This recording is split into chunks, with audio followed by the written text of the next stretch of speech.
कई बार कंपनीज कुछ तरह के कॉरपोरेट एक्शंस लेती है जिनका असर कंपनी और उसके सभी शेयर होल्डर्स पर पड़ता है। ऐसा ही एक बहुत बड़ा कॉरपोरेट एक्शन होता है स्टॉक स्प्लिट। तो चलिए आज इस वीडियो में हम डिटेल में समझेंगे स्टॉक स्प्लिट क्या होता है, स्टॉक स्प्लिट का कंपनीज पर क्या फ़र्क पड़ता है, कंपनीज शेयर्स क्यों स्प्लिट करती है, स्टॉक स्प्लिट के समय हमें किन बातों का ध्यान रखना चाहिए, स्टॉक मर्जर या रिवर्स स्टॉक स्प्लिट क्या होता है और स्टॉक स्प्लिट होने से इन्वेस्टर को क्या फ़ायदे होते हैं।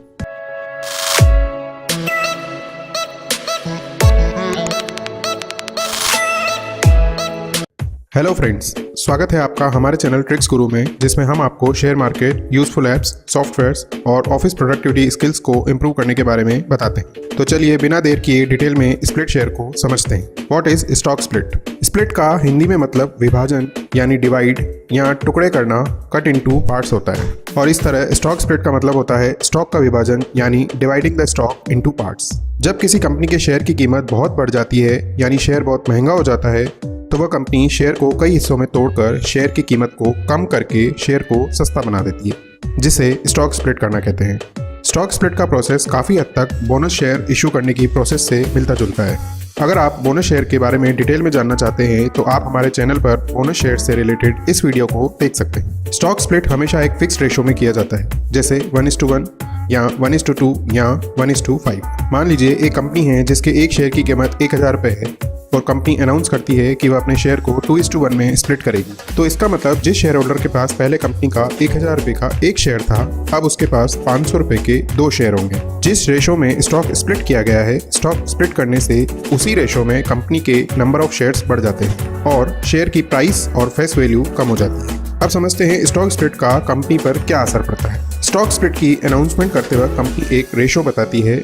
उसी रेशो से पता चलता है कि कंपनी अपनी एक शेयर के कितने टुकड़े करेगी। इस रेशो को स्प्लिट रेशो कहते हैं। कंपनियां अपने शेयर्स को किसी भी रेशो 1, 2, 3, 4 एक्सेट्रा में स्प्लिट कर सकती है। स्टॉक स्प्लिट से कंपनी के टोटल नंबर ऑफ शेयर्स बढ़ जाते हैं और कंपनी के शेयर की प्राइस और फेस वैल्यू उसी रेशो में कम हो जाती है जिस रेशो में स्टॉक स्प्लिट किया गया है। फेस वैल्यू कंपनी के शेयर की रियल वैल्यू होती है। जब कोई नई कंपनी शुरू होती है तो उसके स्टार्टिंग कैपिटल को कुछ नंबर ऑफ शेयर्स में बांट दिया जाता है। इससे पर शेयर कैपिटल का जो मूल्य निकल कर आता है उसे फेस वैल्यू कहते हैं। फेस वैल्यू को पार वैल्यू भी कहते हैं। लेकिन स्टॉक स्प्लिट से कंपनी की शेयर कैपिटल, मार्केट कैपिटलाइजेशन और इन्वेस्टर के इन्वेस्टमेंट अमाउंट पर किसी भी तरह का कोई असर नहीं पड़ता है। मार्केट कैपिटलाइजेशन का मतलब है कंपनी की मार्केट में कीमत, यानी अगर हमें कंपनी के बाजार में इशू किए गए सभी शेयर्स खरीदने हों तो कितना पैसा चुकाना पड़ेगा। Market capitalisation equal to number of shares issued by company multiplied by current market price of share. Stock split से कंपनी की फेस वैल्यू कम होने के कारण कंपनी के द्वारा दिए जाने वाला डिविडेंड पर शेयर कम हो जाता है, लेकिन total dividend paid amount same रहता है क्योंकि डिविडेंड फेस वैल्यू पर दिया जाता है। एग्जाम्पल, अगर किसी कंपनी का स्टॉक प्राइस 100 रुपये है और उसका फेस वैल्यू 2 रुपये है और कंपनी के पास कुल शेयर 10 लाख हैं और इस तरह कंपनी की कुल कैपिटल है 10 लाख मल्टीप्लाइड बाय 2 रुपये यानी 20 लाख और मार्केट कैपिटलाइजेशन है 100 मल्टीप्लाइड बाय 10 लाख यानी 10 करोड़। अब मान लीजिए आपने इस कंपनी में 10,000 रुपये इन्वेस्ट करके 100 शेयर्स खरीद रखे और कंपनी 100% डिविडेंड डिक्लेयर करती है, तो फेस वैल्यू 2 रुपये का 100% डिविडेंड के हिसाब से आपको 2 रुपये पर शेयर यानी कुल 100 मल्टीप्लाइड बाय 2 रुपये टोटल 200 रुपये का डिविडेंड मिलेगा। अब अगर कंपनी 1:1 के रेशो में स्टॉक स्प्लिट करती है तो कंपनी के फेस वैल्यू जो पहले 2 रुपये थी, अब 1:1 के रेशो में स्प्लिट होने से कंपनी के शेयर 10 लाख से बढ़कर 20 लाख हो जाएंगे और साथ ही कंपनी की फेस वैल्यू भी 2 रुपये से कम होकर 1 रुपये हो जाएगी और शेयर की मार्केट प्राइस भी उसी रेशो में एडजस्ट हो जाती है जिस रेशो में शेयर स्प्लिट होने के बाद बढ़े हैं। यानी शेयर प्राइस भी ऑटोमेटिकली 100 रुपये से कम होकर 50 रुपये के आसपास एडजस्ट हो जाएगी। और इस तरह आप देखेंगे कि भले ही शेयर्स की कुल संख्या 10 लाख से बढ़कर 20 लाख हो गई है, लेकिन कंपनी की शेयर कैपिटल और मार्केट कैपिटलाइजेशन में जो पहले था वो अभी भी है। यानी शेयर कैपिटल पहले जो 20 लाख था यानी 10 लाख शेयर्स मल्टीप्लाइड बाय 2 रुपये फेस वैल्यू टोटल 20 लाख, वो अभी भी है 20 लाख शेयर मल्टीप्लाइड बाय 1 रुपये फेस वैल्यू टोटल 20 लाख। और मार्केट कैपिटलाइजेशन भी जो पहले था वही रहेगा, यानी जो पहले था 100 rupees multiplied by 10 lakh shares equal to 10 crore, वही अब भी है 20 lakh shares multiplied by 50 rupees per share equal to 10 crore. और स्प्लिट के बाद अगर कंपनी फिर से कभी 100% डिविडेंड डिक्लेयर करती है तो फेस वैल्यू का 100% डिविडेंड यानी 1 रुपये पर शेयर के हिसाब से आपके 200 शेयर्स हो जाने के बाद भी आपको टोटल 200 रुपये ही डिविडेंड मिलेगा, जो कि स्प्लिट से पहले मिलता था। यानी डिविडेंड पर शेयर कम हो गया है, लेकिन total paid dividend amount same ही रहता है। जबकि बोनस शेयर्स में फेस वैल्यू चेंज नहीं होती है, जिससे आपके नंबर ऑफ शेयर्स बढ़ जाने के कारण आपको डिविडेंड ज्यादा मिलता है। अब समझते हैं कंपनियां अपने स्टॉक को स्प्लिट क्यों करती है। जब कंपनी के शेयर की प्राइस काफी बढ़ जाती है तो कंपनी शेयर प्राइस को कम करने के लिए स्टॉक को स्प्लिट करती है। अगर स्टॉक स्प्लिट नहीं किया जाता है तो शेयर की प्राइस काफी बढ़ जाने के कारण उसे छोटे इन्वेस्टर्स नहीं खरीद पाते। स्टॉक स्प्लिट से कंपनी के फेस वैल्यू और शेयर प्राइस दोनों में कमी आ जाती है, जिससे दूसरे इन्वेस्टर्स को शेयर सस्ता लगने लगता है और वो कंपनी में इन्वेस्ट करते हैं। जैसे टायर बनाने वाली कंपनी MRF की शेयर प्राइस आज की तारीख में 77,000 रुपए है। यानी अगर किसी को MRF का सिर्फ एक ही शेयर खरीदना हो तो भी उसे कम से कम 77,000 रुपए इन्वेस्ट करने पड़ेंगे। अब इतनी बड़ी राशि हर कोई इन्वेस्ट नहीं कर सकता है। कई इन्वेस्टर्स का तो टोटल इन्वेस्टमेंट भी इससे कम होता है। ऐसे में बहुत कम लोग ही MRF के शेयर में इन्वेस्ट कर सकते हैं और इस शेयर में ट्रेडिंग भी बहुत कम ही लोग करेंगे, जिससे MRF के शेयर में लिक्विडिटी बहुत कम ही रहती है। स्टॉक स्प्लिट से शेयर में लिक्विडिटी बढ़ जाती है। लिक्विडिटी का मतलब होता है बाजार में खरीदे और बेचे जाने वाले शेयर्स की संख्या। स्टॉक स्प्लिट की मदद से कंपनीज अपने शेयर के प्राइस को कम कर देती हैं, जिससे बहुत ज्यादा लोग शेयर में खरीद और बिक्री करने लगते हैं, जिससे दूसरे इन्वेस्टर्स को भी शेयर को खरीदने में और बेचने में आसानी रहती है। अब समझते हैं स्टॉक स्प्लिट के समय हमें कौन सी बातों का ध्यान रखना चाहिए। स्टॉक स्प्लिट तब किया जाता है जब कंपनी अच्छा परफॉर्म कर रही हो और कंपनी का शेयर महंगा बिक रहा हो। कंपनी द्वारा स्टॉक स्प्लिट 1:1, 1:2, 1:5, 1:10 या अन्य किसी भी रेशो में जो कंपनी के बोर्ड को सही लगता है उस रेशो में किए जा सकते हैं। स्टॉक स्प्लिट में भी बोनस की तरह 4 डेट्स होती है। पहली होती है स्प्लिट अनाउंसमेंट डेट। ये वो तारीख होती है जिस दिन कंपनी द्वारा स्टॉक स्प्लिट करने की अनाउंसमेंट की जाती है। दूसरी होती है रिकॉर्ड डेट।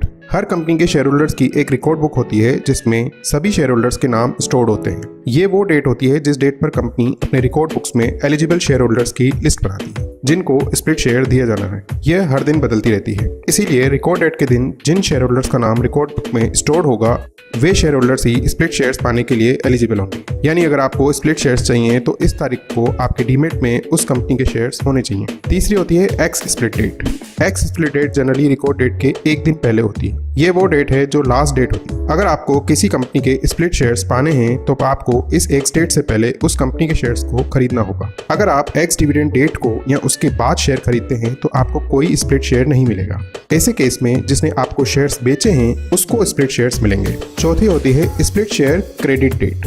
ये वो डेट होती है जिस दिन वास्तव में स्प्लिट शेयर होल्डर के डीमेट अकाउंट में क्रेडिट किया जाता है। अब समझते हैं स्टॉक मर्जर या रिवर्स स्टॉक स्प्लिट क्या होता है। स्टॉक मर्जर जो है वो स्टॉक स्प्लिट से बिल्कुल उल्टा होता है। स्टॉक स्प्लिट में शेयर्स को तोड़कर शेयर्स की संख्या बढ़ा दी जाती है, जिससे शेयर की प्राइस भी कम हो जाती है।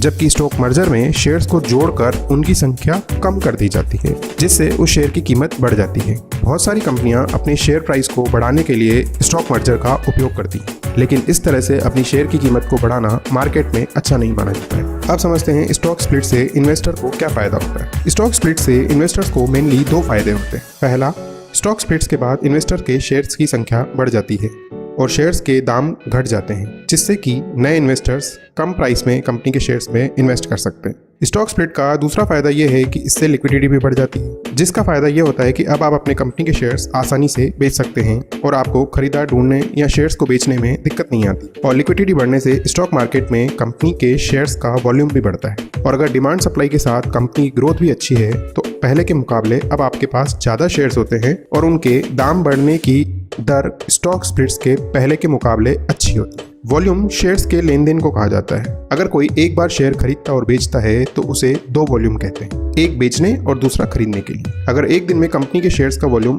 1000 है तो उसका मतलब उस कंपनी के शेयर्स को उस दिन 500 बार खरीदा और 500 बार बेचा गया। स्टॉक स्प्लिट आमतौर पर इन्वेस्टर्स के लिए अच्छा माना जाता है, लेकिन अगर किसी खराब फंडामेंटल वाली कंपनी में इन्वेस्ट किया है तो वह स्टॉक स्प्लिट या रिवर्स स्टॉक स्प्लिट इन्वेस्टर्स के लिए बुरा माना जाता है। अब समझते हैं बोनस शेयर्स और स्टॉक स्प्लिट में क्या फर्क है। बोनस शेयर्स में कंपनी के शेयर्स को बढ़ाया जाता है, जबकि स्टॉक स्प्लिट में मौजूदा शेयर्स को डिवाइड किया जाता है। बोनस शेयर्स लाने से कंपनी के शेयर्स की फेस वैल्यू कम नहीं होती, जबकि स्टॉक स्प्लिट में फेस वैल्यू को कम किया जाता है। अगर company same percentage of dividend declare करती है तो बोनस शेयर्स के केस में इन्वेस्टर्स को ज़्यादा डिविडेंड मिलता है, जबकि स्टॉक स्प्लिट के केस में सेम डिविडेंड ही मिलता है। उम्मीद है आपको हमारा स्टॉक स्प्लिट से रिलेटेड ये वीडियो समझ आया होगा। यदि आपको ये वीडियो पसंद आया तो इसे लाइक कीजिए, अपने दोस्तों के साथ शेयर कीजिए। अगर आप हमसे कोई क्वेश्चन पूछना चाहते हैं या सजेशन देना चाहते हैं तो हमें कमेंट जरूर करें, और इस तरह के ज़्यादा इन्फॉर्मेटिव वीडियोस को देखने के लिए हमारे चैनल को सब्सक्राइब जरूर कीजिए। साथ ही बेल आइकन को प्रेस करें जिससे कि आपको हमारे नए वीडियोस के नोटिफिकेशन मिल सकें। मिलते हैं अगले वीडियो में।